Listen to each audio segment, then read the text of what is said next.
बिस्मिल्लाहिर्रहमानिर्रहीम and welcome to learn with Arsalan Saeed. आज का जो हमारा टॉपिक है, ये topic CSS, PMS, MD CAT, intermediate, BA and BSc के हवाले से बहुत ही अहमियत का हामिल है, जो कि कहलाता है सब्जेक्ट वर्ब एग्रीमेंट या एरर्स ऑफ कंकॉर्ड या कंकॉर्ड मिस्टेक्स।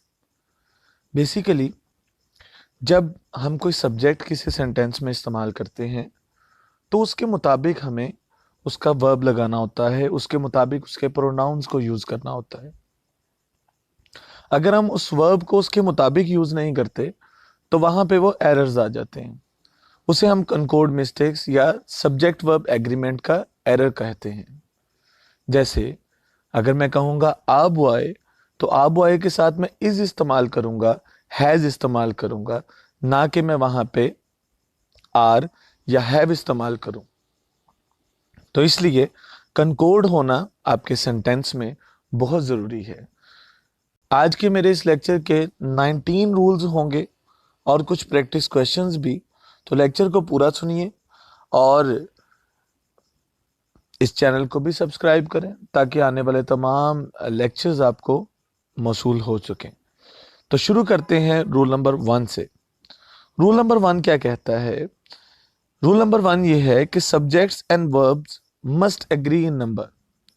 सब्जेक्ट और वर्ब नंबर में, तादाद में एग्री करने चाहिए। इट मीन्स दैट अगर आपका सब्जेक्ट सिंगुलर है तो वर्ब उसके हिसाब से सिंगुलर ही लगेगा। अगर सब्जेक्ट प्लूरल है तो वर्ब उसके साथ प्लूरल ही लगेगा। एग्जाम्पल देखते हैं जी। यहाँ पे लिखा है dog, the dog growls when he is angry. तो देखिए कि यहाँ पे जो उसका हमने लगाया, जो उसका हमने यहाँ पे वर्ब लगाया वो उसी के मुताबिक लगाया, ग्राउल्स। उसी के मुताबिक उसका प्रोनाउन लगाया, उसी के मुताबिक उसके आगे हमने इज लगा दिया। दूसरे सेंटेंस में क्योंकि डॉग्स है तो डॉग्स के बाद देखें ग्राउल है और उसके बाद दे है और दे के मुताबिक आर लगा हुआ है। नेक्स्ट पे चलते हैं जी। Rule number 2। रूल नंबर 2 कहता है कि do not get confused by the words that come between the subject and verb. For example देखिए, हमारा सब्जेक्ट है द बॉय और वर्ब है हमारा इज। तो रूल नंबर 2 हमें यह कहता है कि इसके दरमियान में जितने भी लफ्ज आए उन लफ्जों से आपने परेशान नहीं होना, उनसे आपने बिल्कुल डिस्टर्ब नहीं होना। हमारा जो वर्ब होगा वो इस सब्जेक्ट के बिल्कुल मुताबिक लगेगा। इसी तरह से जब प्लूरल यहाँ पे आ गया उसके मुताबिक हमने आर लगा दिया और परेशानी वाली कोई बात नहीं है। बीच में जितने भी वर्ड्स आते हैं, फॉर एग्जांपल मैं कहता हूं कि Imran Khan comma the prime minister of Pakistan comma is, अब उसके साथ मैं इज लगाऊंगा। वो इज किसके मुताबिक लगा? वो इमरान खान के मुताबिक लगा। तो वर्ड्स सेंटर में जितने मर्जी आए, सब्जेक्ट ने अपने वर्ब के मुताबिक और वर्ब ने अपने सब्जेक्ट के मुताबिक चलना है।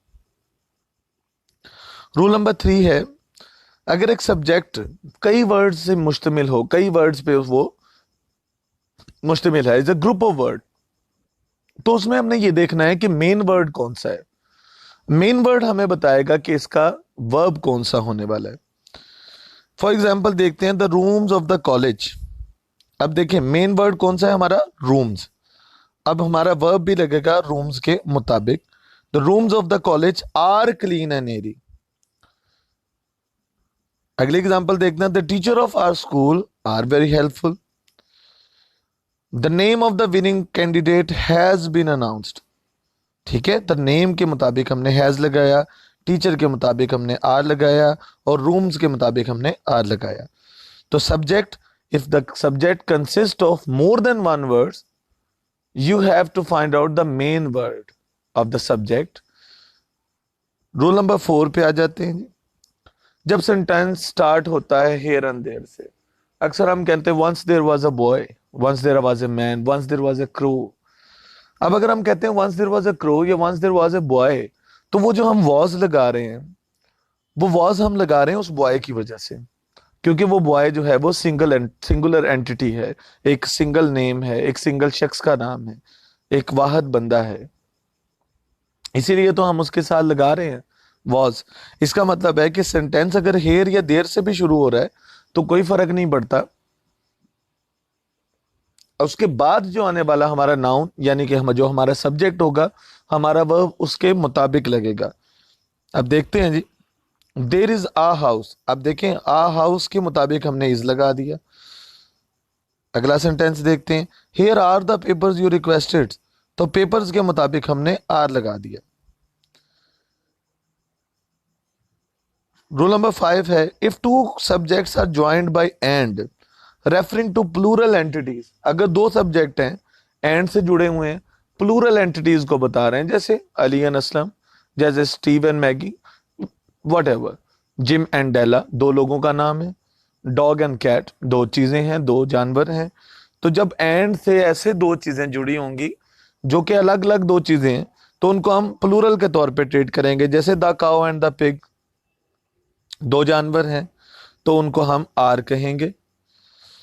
इसी तरह से ही Ali and Bilal have beautiful car, क्योंकि दो शख्स हैं तो उनके लिए हैव इस्तेमाल होगा। हिज कंप्यूटर एंड मोबाइल, क्योंकि दो डिवाइसेस हैं तो उनके लिए वर इस्तेमाल होगा। Two and two make four, दो और दो चार होते हैं, बड़ा इंपॉर्टेंट है। दो और दो चार होते हैं, ये बड़ी कंफ्यूजन इसमें अक्सर आती है लोगों को। वो समझते हैं कि two and two makes four होता है, लेकिन actually two and two make four होता है, मेक्स फोर नहीं होता। The verb is singular if more or two singular subjects are joined and referring to a single entity। अगर दो subject आ रहे हैं, दो चीजें आ रही हैं और वो सिंगुलर एंटिटी को रिप्रेजेंट कर रही हैं। फॉर एग्जाम्पल मैं कहता हूँ दाल चावल मेरी फेवरेट डिश है। अब दाल और चावल दो चीजें हैं, लेकिन वो क्या कर रहा है, वो एक डिश बना रहा है, इसलिए उसको सिंगुलर के तौर पे ट्रीट करेंगे। जैसे मैं कहता हूं कि red bean as rice is my mom's favourite dish. अब रेड बीन्स और राइस वो राजमा चावल है, वो एक दूसरे के साथ चलते हैं। इसी तरह से ही the horse and cattle show. अब horse and cattle show is a name of a show, एक शो का नाम है, तो उसके साथ हम वॉज ही लगाएंगे। नेक्स्ट है slow and steady wins the race. तो स्लो एंड स्टडी एक ही शख्स के लिए इस्तेमाल होता है, मुश्किल मिजाज शख्स हमेशा दौड़ जीतता है। और time and tide waits for none, time and tide का मतलब होता है वक्त किसी का इंतजार नहीं करता, इट्स अ प्रोवर्ब। तो प्रोवर्ब है तो टाइम एंड टाइड का मतलब है वक्त किसी का इंतजार नहीं करता। और bread and butter is difficult to earn, bread and butter कहते हैं रोजी रोटी को।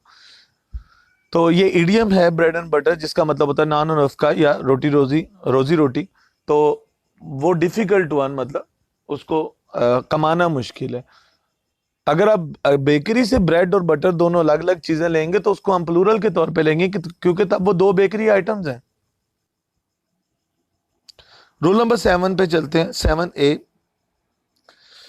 रूल नंबर 7A ये है कि everyone, someone, each, every, any, neither, either, none, nothing, no, somebody, anybody. अगर ये आ जाते हैं आपके सब्जेक्ट से पहले, ये सब्जेक्ट है, अगर यहां पे ये आ जाते हैं इस जगह पे, तो ये आपके सब्जेक्ट को भी सिंगुलर कर देंगे और आपके वर्ब को भी सिंगुलर कर देंगे। आपके सब्जेक्ट को भी सिंगुलर कर देंगे और वर्ब को भी सिंगुलर कर देंगे। इन शॉर्ट अगर मैं कहूं तो they are treated as he, इनको हम ही के तौर पे ट्रीट करते हैं। कुछ एग्जांपल्स से देख लेते हैं। Each boy is doing his work, no smoking और drinking is allowed, every man and women was required to check in, neither parent comes to meet the teacher।